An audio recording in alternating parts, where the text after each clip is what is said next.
Hello, everyone, and welcome to another episode of the Powerful Man Show. I am your host, Doug Holt, with my co-host, Tim, the Powerful Man Matthews. How you doing, brother? I'm doing well. Loved the last episode. It was a lot of fun. I always enjoy recapping on the results of the men and hearing what goes on at the other ones too. It's awesome. Yeah, it is. It's absolutely amazing. And every time I just even think about the guys that I had, I can only imagine and hearing the results of the guys you had, as you get to know these men and just realize the ripple effect these guys are going to have in the world, it just it warms my heart. Oh, big time. Big time. So, Tim, we had a topic sent over to me that I think is relevant for what we want to talk about. And the conversation, around this topic is really, hey, the ball's in my wife's court, right? If I do the work and she doesn't, it's not going to work. And the question is the ball really in her court? Yeah, interesting one. In my opinion, it definitely takes two to make any relationship work. In the beginning, it can take one. It's like dancing, right? You can have one person that leads the dance and both people will dance to a certain tune. And in the beginning, that can be the guy. The guy can change the direction the dance is heading in, or even the pace of the speed of the dance by him choosing to lead his partner and dance to a different tune. And that's him doing the work on himself, right? Now, the point at which the guy says, well, I've done the work, now it's in her court, that's a dangerous place to be. Oh, I've finished the work, now it's her turn. Well, if that's what you think, then you're doing the work for the wrong reasons in the first place. And she's not stupid. She'll be able to see and sense the motives behind your change, because if you're doing it for the wrong reasons, to impress her, for example, versus you recognizing and accepting that you actually get to make a change for you, so you can be a better man, a better father, whatever the reasons are. But if you do it for the wrong reasons, then look, there'll be holes in it. It's like trying to play a character or keep up a facade. The mask slips at times, right? When it slips, maybe you're facing a shit test, or maybe you're not getting the response from her in a timely manner you think you should, and maybe you shout or react or whatever it is, you're repeating an old pattern. Okay, so he isn't really changing. And that isn't to say that you can't have a slip up. Of course you can. But when you have a slip up, when you're making the change from the right place, you quickly correct it, you own it, and there's no resentment that's there, right? Whereas the other scenario I mentioned a moment ago, typically you're doing that because resentment is building because you're changing to see a reaction in her. So that's a very dangerous place to be, thinking that you have finished. And the final thing I'd say on this, if you have chosen to take the lead and you are dancing to a different tune and you're dancing well and you're attending practice and you're doing it consistently and you're doing it because you want to get better at dancing, because you see yourself entering competitions, let's say, becoming a really good competitive dancer, amateur. This is a really weird metaphor. Yeah, it is. And she just doesn't want to go there with you, then you have a decision to make, right? Doesn't mean that she's right or wrong. It just means that you want something that she may not want. And honestly, at that point, if she has no interest in growing with you, likelihood is you're going to grow apart, especially if you continue to grow. And honestly, it's what some guys have realized in the movement, and they are in a fantastic place because they've chosen to grow for them. They've chosen to be a better father for them. They've chosen to live a life that's in alignment for them, following their passions and being on purpose and their hobbies. And honestly, the women that then are lucky enough, I mean, look, we're at an event in Costa Rica in March, right? And we brought a woman in to teach on intimacy. And this is for the brotherhood. So it's a mastermind. Guy's been working with us for a year, 2 years, 3 years. And she said, I want a guy like this. Because she sees that the guy's doing the work on themselves To and they're be incredible clear, men. to be clear, she I says wasn't that hitting to on the us, the guys. coaches, when the guys are out Yeah. of the room after Yeah. meeting the guys that we've been working with from both the inner circle and the brotherhood. So Thank nobody you else in for the room. It's the, just us coaches. And she said, "Hey, look, yeah. if you got any single guys, let me Yeah. know."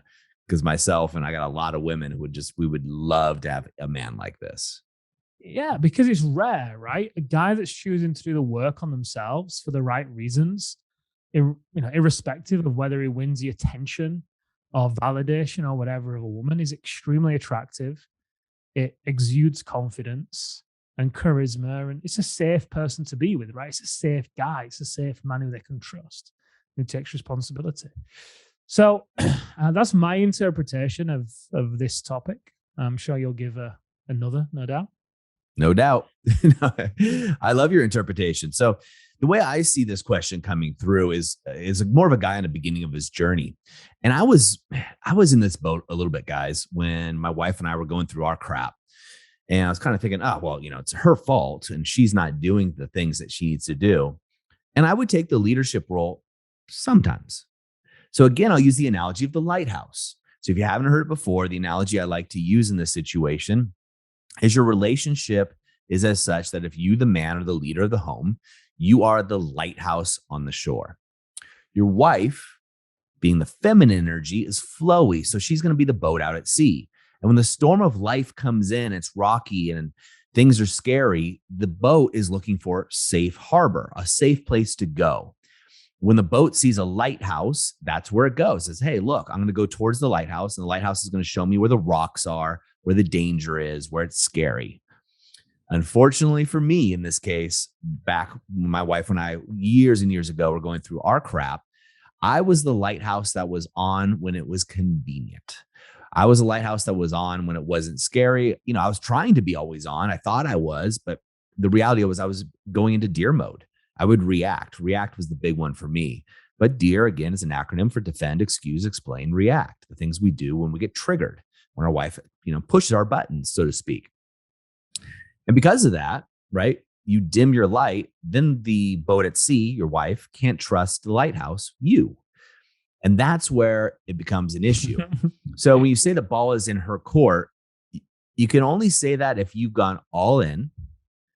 You've done a program like the activation method. Doesn't have to be the activation method, but I honestly don't know of a better program. Otherwise, I would throw it out there and we would improve upon ours, which we improve upon ours all the time anyway.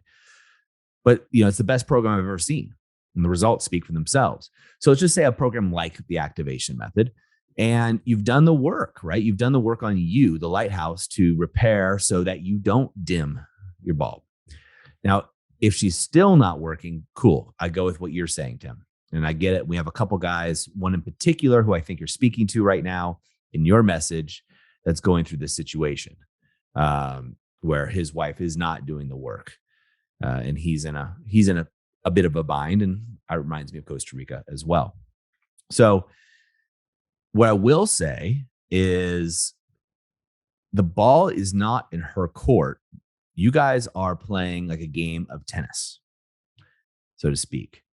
You get to take charge and work on your serve in your game, and she can volley it back.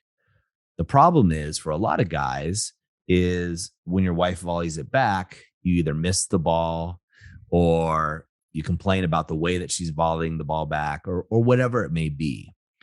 And it's not your fault. It's really the fact that you just haven't learned the mechanisms and the skills, such as the triadic connection, or in the previous podcast, going to the alpha reset. Right? That gives you the lens of which to view the situation very clear. If you have done that, if you have done all that, then yes. And she hasn't done the work. I wouldn't even say the ball is in her court. I would just, you take the ball, right? When I was playing soccer, Tim, I played competitively to about 36, 35, 36, can't remember. And I say competitively because it's semi-competitively. Most of the guys that played were ex-college players or ex-pros.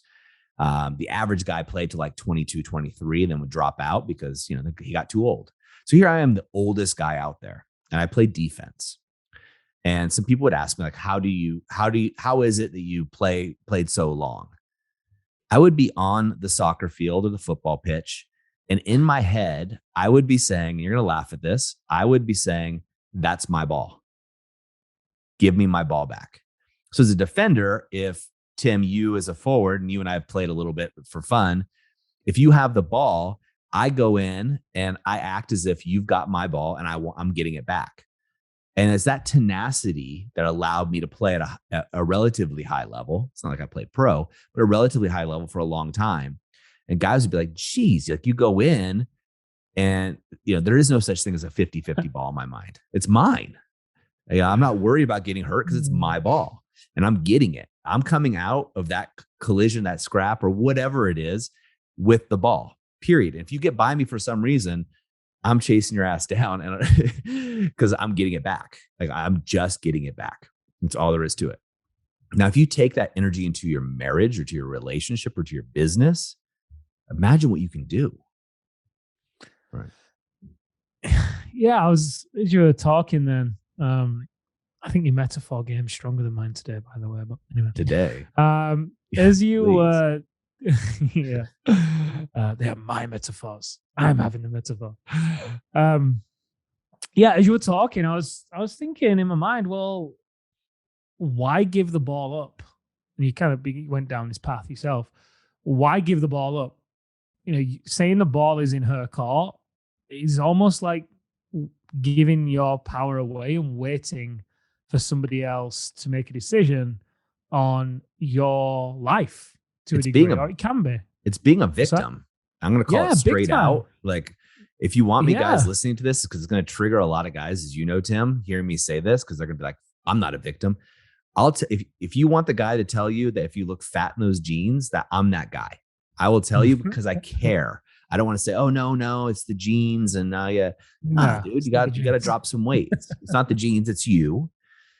And in this case, in the relationship, you're playing the victim card. Yeah, big time. It's a case of, look, and I was saying this to one of the guys in the TAM office hours yesterday, and I eventually got through because he was trying to resist this point. An amazing man, but from coaching hundreds of men by this point, you see patterns, right? You get it. You do it yourself.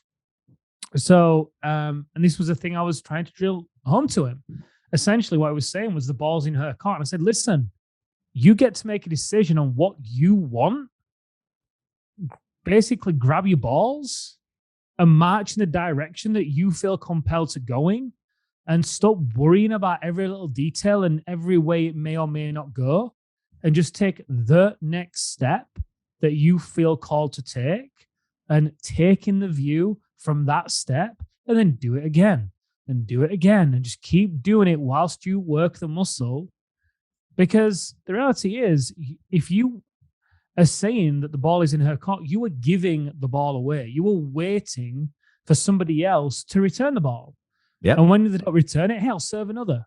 I'll serve another. I'll serve another. Oh, no return. Oh, no return. And you look up and there's no one even on the other side of the court. You're just hitting the ball and waiting for things to change, yet there's no one even there. So there's no need to give the ball away. No, it's a very important point. And guys, look, when you're saying the ball's in her court, I get that your circumstances are unique. Also, I get that we've talked to almost 100,000 business owner men that are in your situation. So patterns start to emerge, right? As you come through this, and your situation is unique. You're unique. Your wife's unique. I'm not taking anything away from that. And if you're saying the ball's in her court, you better have exhausted your resources, right? Again, when my wife and I, and a lot of you guys have heard this story, we're going through our crap. I was in Solana Beach, California, at a beach house. One of the guys that was there at the event, Tim lived near there, so he knew the area. His office is in Solana Beach. He actually recognized one of your videos on YouTube, by the way, from that area. One of your old ones from like 6 years ago. San Diego. I bet you guys had a good laugh about that. I did anyway. When you say you recognized it, did you show him? No. Oh, yeah. You love doing that. You love showing my old clips. I don't. We took most of your old clips down. But anyway, that's another story. You and I can talk about that offline. So when I was there, I was running on the beach. I was running through the sand, beautiful days. It tends to always be down there. And the water is hitting me in the face as I was running, picture me running like light speed. It had to be super fast. But anyway, I'm jogging on the beach. And I remember thinking, because I was thinking about divorce with my wife, and I was thinking, have I done everything I could to be the best husband I could possibly be? Because what I knew was I was going to take the same version of me in a relationship and take it into the next one. So, hey, have I been the best possible I could be? And the answer is no. So I gave myself 30 days to really step to the line, so to speak. All right, 30 days to dig it in and step to the line. Not ball in her court, ball's in my court. That's my ball. I'm taking it and I'm running with it, right? Bernie took the ball in a big way, metaphorically and seriously at the Alpha Reset. So that's my ball. I'm running with it, and we're moving forward. So guys, this is what I would encourage you to do. So if you're going to tell me the ball's in her court, my question to you is, have you been the absolute best husband? I mean, the best. No one's going to argue it. Have you been that best guy consistently over the course of your relationship? Yes or no? I don't want a story. I want yes or no. It's binary. No, yeah, Doug, but no. Yes or no. If I were to evaluate you independently, like come into your relationship with a clipboard and start checking boxes and interviewing your wife and interviewing your kids and interviewing you, is the answer going to be yes or no? And let's face it, guys, from almost all of us and you guys listening, the answer is no. And if that's the case, you need to take the ball back. The ball is not in her court. The ball is in your court. Stop using it as an excuse. I'm talking to the former me, right? So I'm telling you this with complete love because I love the former me. Stop using it as an excuse. Step up, step in, and get it done. Just get it done. Yeah, I love it. It's so reminiscent of yesterday. And it's beautiful, that moment when people let their ego kind of die and actually accept it. And I know it's hard in the beginning. You might be listening to this, like you said, maybe triggered. No, resist. But if you look at your actions and you look at your story and you look at your words, can you really deny it? Yeah. Gentlemen, as we always say, in the moment of insight, take massive action. We'll see you next time on The Powerful Man Show.